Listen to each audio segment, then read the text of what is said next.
লোকসভা নির্বাচনের প্রচারে বেরিয়ে বাগদায় বনগাঁ কেন্দ্রের বিজেপি প্রার্থী শান্তনু ঠাকুরকে ঘিরে বিক্ষোভ ও হামলার অভিযোগে উত্তেজনা ছড়ায়। বিজেপির তরফ থেকে তৃণমূলের বিরুদ্ধে পাল্টা অভিযোগ আনা হয় হামলা চালানোর, এমনকি প্রার্থীর গাড়িতে ইট ছোড়া হয় বলেও অভিযোগ। তার জেরে বেশ কয়েকজন গুরুতর আহত হন। এরপরই বিজেপির তরফ থেকে প্রার্থীকে খুনের চেষ্টা করার অভিযোগ তোলা হয়। বাগদা মার্কেট বাজার, সে বাজারে আমরা প্রচারে গেছিলাম সকালে। সেখানের যে রাধাকৃষ্ণ মন্দির আছে, সেই মন্দিরে প্রণাম করতে যাবো যখন, তখন তৃণমূলের কিছু হারমাদ মহিলা এবং পুরুষ উভয় মদ্যপ অবস্থাতে আমাদের উপরে অ্যাটাক করেছে।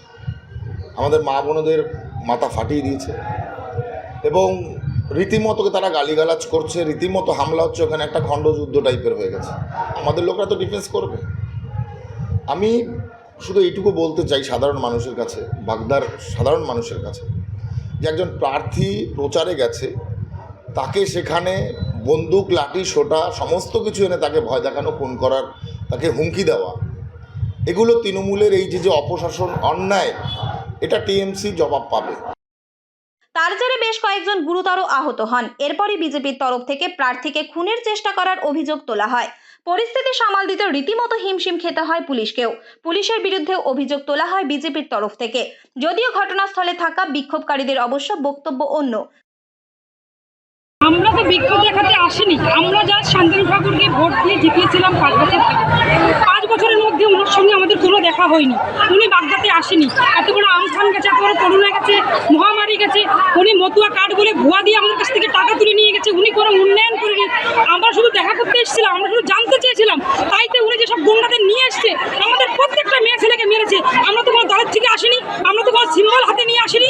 তাহলে উনি প্রত্যেকটা মেয়েকে বুকে টুকে হাত দিয়ে কাজ করে মেরেছে, প্রত্যেকটা ছেলে মিলে মেরেছে। এতগুলো প্রশাসনের সামনে আমরা এই মহিলারা বাগদাবাসীদের জবাব চাইছি। আমাদের জবাব দেওয়া লাগবে, প্রশাসনের আমাদের জবাব দিতে হবে। এদিন সে বিষয়ে কথা বলতেই এসেছিলেন এলাকার মহিলারা।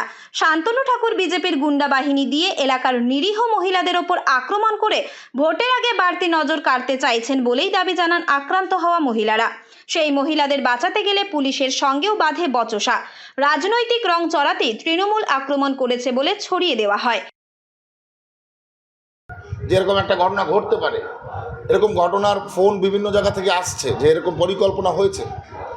পুলিশ জেনে শুনে সেই মবটাকে শেল্টার দিয়ে এগুলো করিয়েছে এখানকার স্থানীয় ওসি। পাশাপাশি আমি যখন ফিরে আসছি, আমার গাড়িতে পাথর মেরে, কত যাদের জানলা খোলা ছিল যে গাড়িগুলো পিছনে, পাথর মেরে তাদের 2-1 মাথা পেটেছে মহিলা।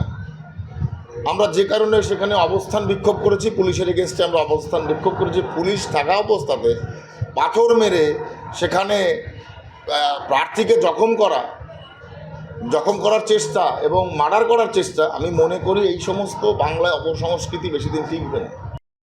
যদিও এদিনের ঘটনার পর স্থানীয় এলাকার মহিলারা বলেছেন ব্যালট বক্সেই উত্তর দেওয়া হবে এই বদনামের।